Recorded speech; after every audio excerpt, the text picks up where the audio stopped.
Quels sont les 8 challenges que les hauts potentiels intellectuels ont à surmonter?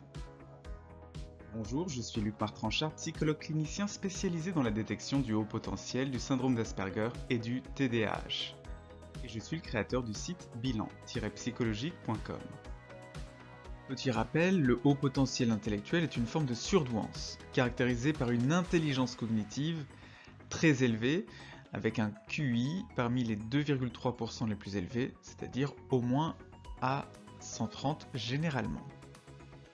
Pour découvrir si vous êtes HPI, la première étape est le test de dépistage du haut potentiel intellectuel en ligne, vous le trouverez dans la description, puis c'est la passation au cabinet d'un bilan psychologique incluant la VICE-4 pour les personnes d'au moins 16 ans, du WISC-5 pour les 6-16 ans ou du WIPSI-4 pour les jeunes enfants, qui permet de déterminer de façon sûre si vous avez un haut potentiel intellectuel. Et dans cette vidéo, je voudrais vous décrire les 8 challenges auxquels les hauts potentiels intellectuels ont à faire face. Vous reconnaissez-vous? Êtes-vous confronté au même challenge? Partagez votre expérience dans les commentaires. Premier challenge, trouver une place qui lui convienne vraiment. Et l'équation n'est pas facile à résoudre. Comment trouver sa place dans le monde du travail, dans la vie amoureuse, dans la vie amicale, dans les relations sociales, quand on se sent comme un extraterrestre radicalement différent de la plupart des autres personnes. Parfois, la meilleure réponse, quand c'est possible, est de créer une place à son image. Par exemple, inventer un métier en travaillant comme entrepreneur ou comme indépendant. C'est une façon d'être pleinement soi-même dans la vie professionnelle. Une autre façon de faire, c'est de s'entourer de personnes qui ont des caractéristiques communes avec le haut potentiel intellectuel. Alors bien sûr, ce serait trop extrême de ne voir plus que des personnes HPI, mais l'idée c'est donc de pouvoir favoriser les relations avec des personnes qui ont des valeurs communes, qui ont des intérêts communs, qui ont une façon de penser en arborescence, etc. Deuxième challenge, arriver à renoncer au syndrome du sauveur.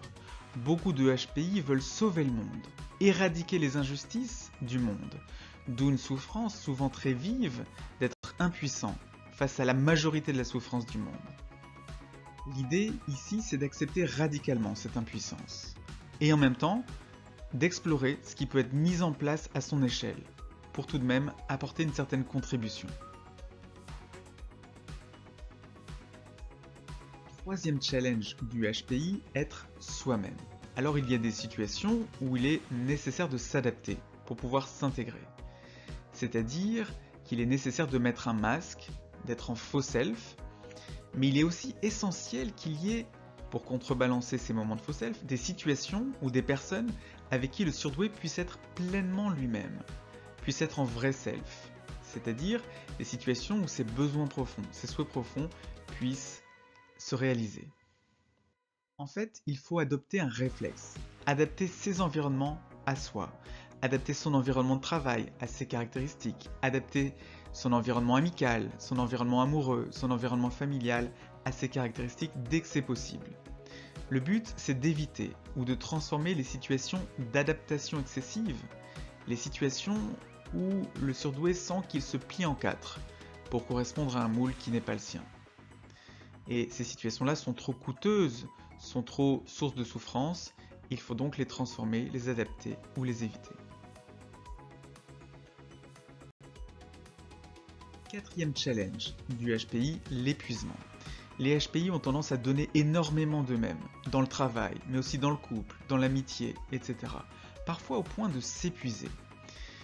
Il leur faut parfois même plusieurs années pour se remettre d'un burn-out. L'enjeu, c'est ici de pouvoir se prioriser, prendre soin de soi avant toute autre personne, parce que c'est la condition pour pouvoir ne pas s'épuiser. Et l'enjeu, c'est aussi d'être toujours attentif au niveau d'effort fourni. Est-ce que si je fournis ce niveau d'effort, je continue à me respecter, à prendre soin de moi, ou est-ce que je suis dans le rouge? Est-ce que je suis dans quelque chose d'excessif? Et si c'est le cas, eh bien le risque de burn-out est bien réel. Cinquième challenge des HPI, continuer à viser haut tout en étant réaliste. Beaucoup de HPI ne cessent de viser une réalisation extrêmement haute et même absolument parfaite, absolument idéal.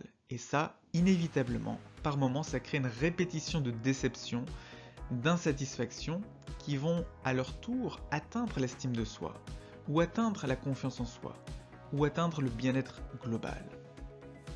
Et il n'y a rien de mal à viser haut, tant que les objectifs sont réalistes, atteignables.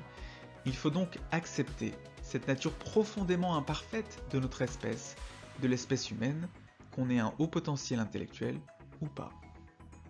L'idée est de ne pas faire dépendre son amour de soi, son estime de soi, de ses réalisations. Le succès est bien souvent le résultat d'une succession d'échecs vécus avec résilience. Un échec, puis on rebondit. Un échec, puis on rebondit, etc. 6e challenge, arriver à gérer un cerveau qui pense beaucoup, qui pense trop. Chez certains HPI, il n'y a pas de pause dans la pensée. C'est du matin au soir, la nuit, sans aucune pause. Et cette hyperactivité cérébrale est souvent associée à une hypervigilance qui empêche de profiter de chaque moment. Je pense par exemple à beaucoup de personnes HPI qui me consultent et qui me parlent du foisonnement de leurs pensées, sur le dérèglement climatique, leur éco-anxiété, des foisonnements de pensées sur la réalité de la mort de leurs proches, la mort qui viendra pour eux, ou des questions existentielles qui peuvent être absolument angoissantes.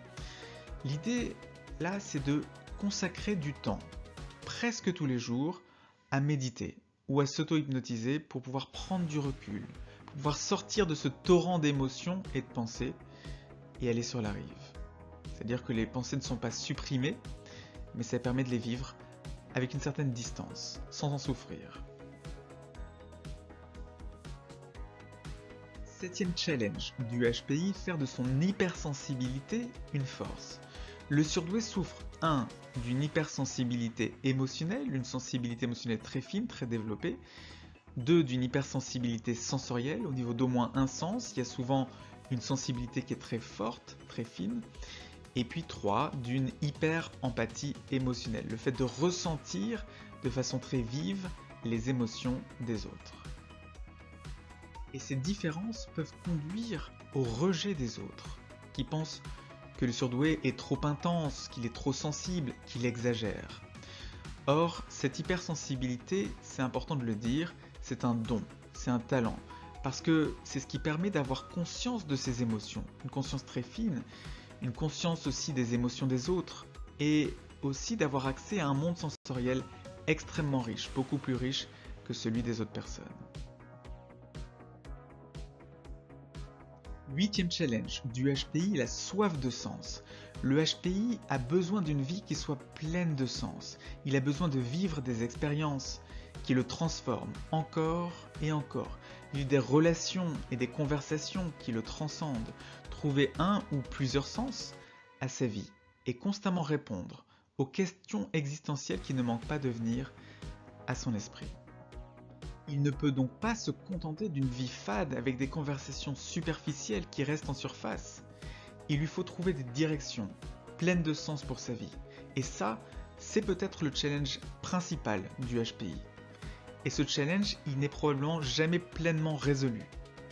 C'est-à-dire que la question du sens se pose encore, et encore, et encore, toute la vie au HPI.